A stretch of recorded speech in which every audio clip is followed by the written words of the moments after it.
मैं खाते पीते घराने से ताल्लुक़ रखता था। हमारी फैमिली कोई बहुत बड़ी नहीं थी।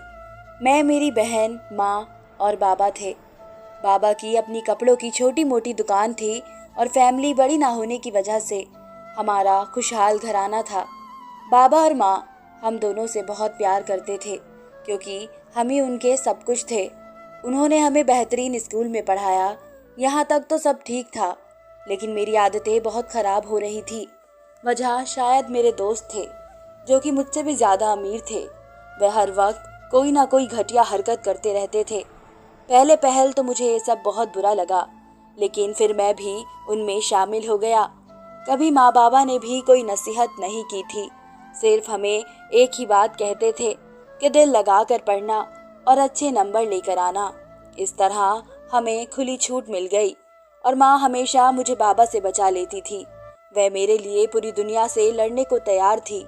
उनको अगर कोई ये कह देता कि तुम्हारा बेटा बिगड़ रहा है तो वह इस पर बरस पड़ती थी। मैं समझ गया कि माँ के होते हुए मुझे कोई कुछ नहीं कह सकता। इस तरह मैं खुलकर बदतमीजियाँ करने पर उतर आया। अब स्कूल में जिन दोस्तों से मुझे चिढ़ थी कि वे बहुत बुरी बातें करते हैं, मैं उनके साथ बैठता और वह मुझे हर बात कहते हैं जो मुझे बुरी लगती थी। लेकिन अब मुझे वह बातें बुरी कहाँ लगती थी। अब तो मेरा उनके बगैर दिल ही नहीं लगता था। यूं मैं गुमराह होता गया और गुनाहों की दलदल में धंसता गया। फिर एक बार हमारे स्कूल में पार्टी थी। इस पार्टी में यूनिफॉर्म नहीं बल्कि घर के नए कपड़े पहनकर जाना था, खाना अपनी तरफ से लेकर आना था और मोबाइल कैमरा वगैरह भी लाना था। फिर वह दिन भी आ गया। स्कूल में हर तरफ जैसे रंग ही रंग बिखरे हुए थे। राहुल और करण अपने कैमरे लाए हुए थे और हम सब एक जगह छिपकर लड़कियों की फोटो बनाने लगे। किसी लड़के ने हमें देख लिया और हमारी क्लास टीचर को बता दिया, जिससे हमें बहुत डांट पड़ी। फिर कुछ दिन बाद हमारी क्लास में टीचर आए जो कि हमें फिजिक्स पढ़ाते थे।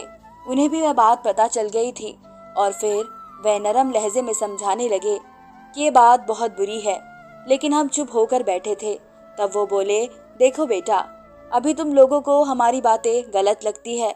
जब तुम लोगों पर गुजरेगी तो तब तुम्हें पता चलेगा। अगर कोई तुम्हारी बहन के साथ ऐसा करे तो तुम लोगों को कैसा लगेगा।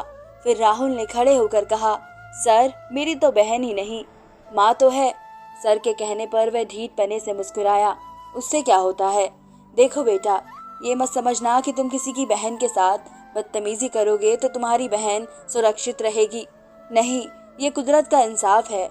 जब तुम बुरा करोगे तो तुम्हारी बहन के साथ भी जरूर बुरा होगा और फिर देखना, तुम्हारी एक गलती तुम्हारी पूरी जिंदगी में तूफान खड़ा कर देगी। लेकिन हमने उनकी किसी बात पर ध्यान नहीं दिया और अपने कामों में बिजी होकर अपनी जवानी की सीढ़ी पर कदम रखते गए। फिर क्या था, अब हम पूरा काम करने लगे थे। लड़की को देखते इससे दोस्ती करते, फिर प्यार का नाटक करते और होटल के कमरे में ले आते जिसमें राहुल और करण पहले से ही मौजूद होते और इस पर भूखे भेड़िए की तरह झपटते। वह लड़की रोती चिल्लाती, लेकिन उसकी चीख कमरे में दब कर रह जाती और हम लोग मिलकर एंजॉय करते। एक दिन मैं किसी लड़की को जाड़ कर घर पहुंचा तो घर में एक भोली भाली मासूम लड़की को देखा। इससे पहले कि मैं इससे कुछ पूछता, माँ ने इस लड़की से कहा, जाओ मीना बेटी, ये तुम्हारा बड़ा भाई है मोहन। वो मासूम सी भोली भाली हसीना मुस्कुराती हुई मेरी तरफ आई और कहने लगी, नमस्ते भैया। उसने सर झुकाया ताकि मैं उसके सर पर हाथ रखूं, लेकिन मैंने आगे बढ़कर उसे बाहों में भर लिया। उसने कोई खास नोटिस नहीं लिया और शर्माती मुस्कुराती हुई थोड़ी दूर खड़ी हो गई। तभी माँ बोली, बेटा, ये मीना है, अब ये हमारे साथ हमारे घर में ही रहेगी। इसे भी तुम अपनी छोटी बहन परी की तरह समझना, माँ ने कहा। और मीना, ये आज से तुम्हारा बड़ा भाई है और तुम भी मेरी तरह इस पर अपना हक जताना।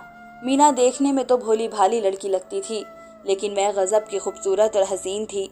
मीना माँ दूर की एक रिश्तेदार की बेटी थी और मीना की माँ मेरी माँ की बहुत अच्छी दोस्त थी।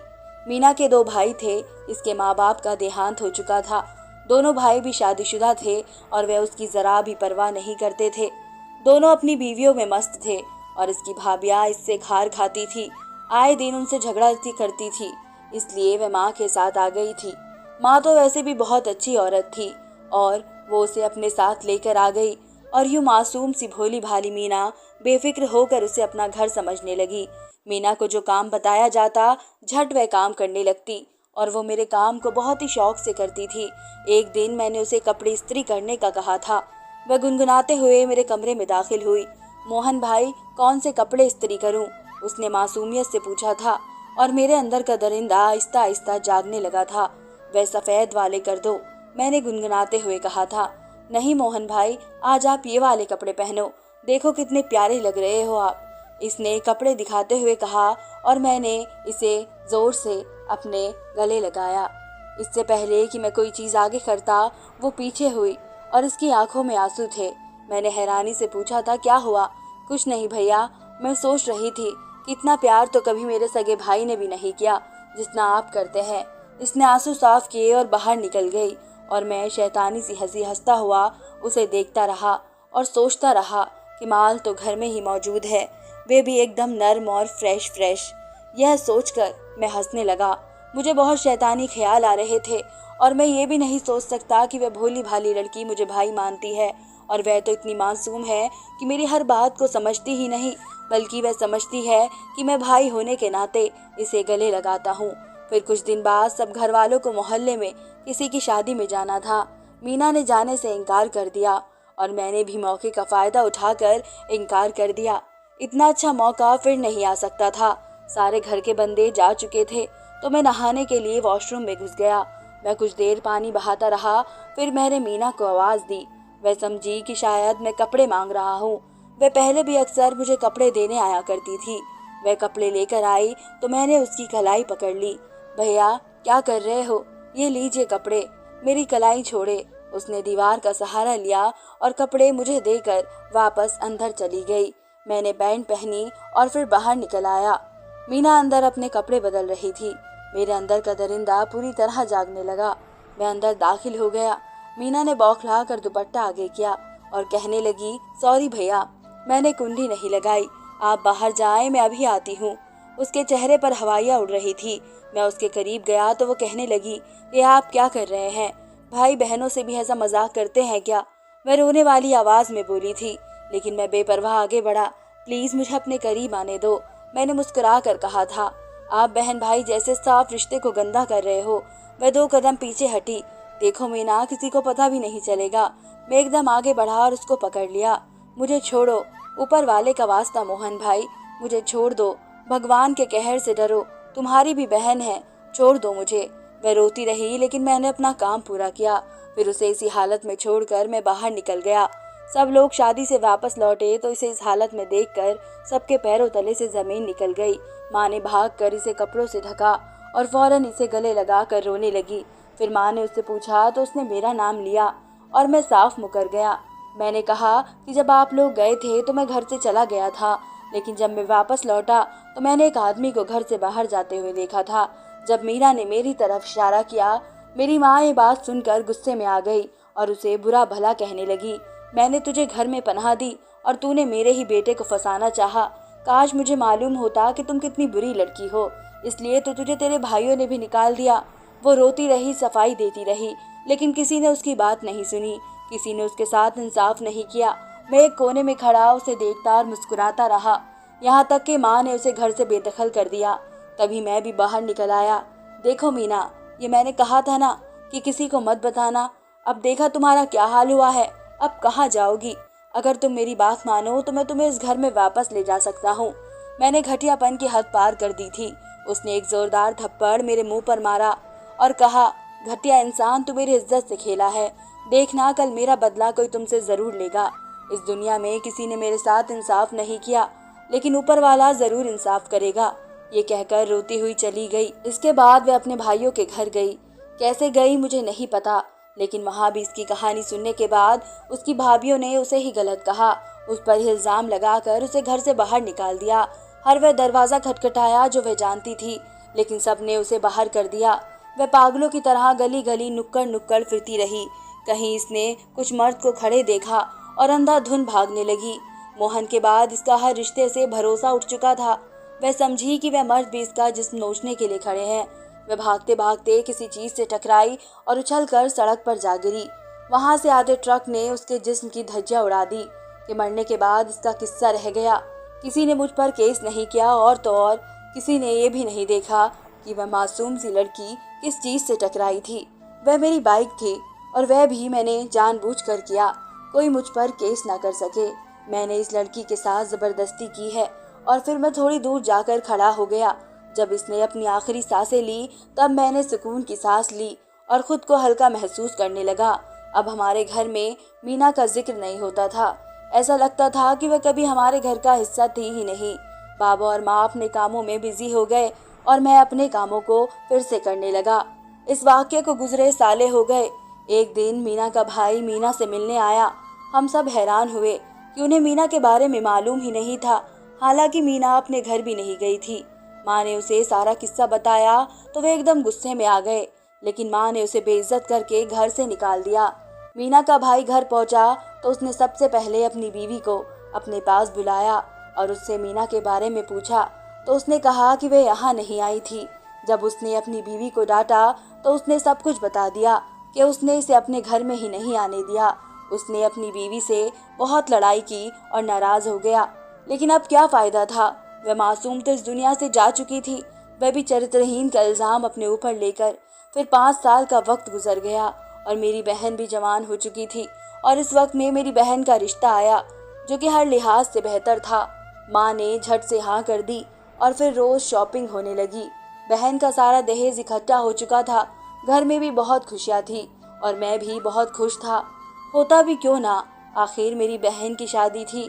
और जहाँ तक मीना का किस्सा था, इसे तो मैं बिल्कुल भी शर्मिंदा नहीं था, क्योंकि मैंने तो मीना जैसी कई लड़कियों को उजाड़ा था।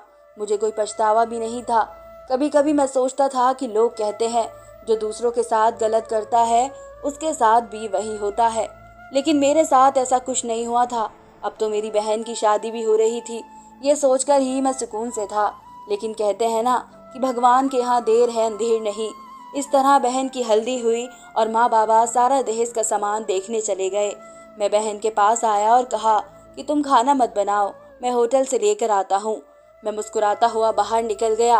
होटल हमारे घर से थोड़ी ही दूरी पर था, इसलिए खाना लेते हुए मुझे कुछ देर हो गई। मैं खाना लेकर वापस आया तो मैंने अपने कमरे के सामने लोगों का मजमा लगा देखा, जिन्होंने हाथों में मोबाइल ले रखे थे। मैं भीड़ को हटाता हुआ अंदर गया तो हैरान रह गया। सहन में मेरी बहन अजीब हालत में पड़ी हुई थी, ठीक वैसे ही जिस तरह मैं मीना को छोड़ कर गया था। मैं काँप कर रह गया और लोग खड़े उसकी तस्वीर बना रहे थे। मैंने जल्दी से उसे उठाया और कमरे में ले गया। माँ बाबा भी आ गए, वह भी ये सब देख कर रोने लगे। मीना याद आने लगी थी जो मुझे भैया कहती थी, और हर वह लड़की याद आने लगी जो मुझे बहन का वास्ता देती थी। आज मुझे पता चला कि जब अपनी बहन के साथ ऐसा होता है तो कैसा लगता है। मैंने पूछा कि ये सब किसने किया है। एक आदमी ने कहा सुमित ने किया है। मैं बहुत गुस्से में उसके घर की तरफ दौड़ा। वह खाना खा रहा था।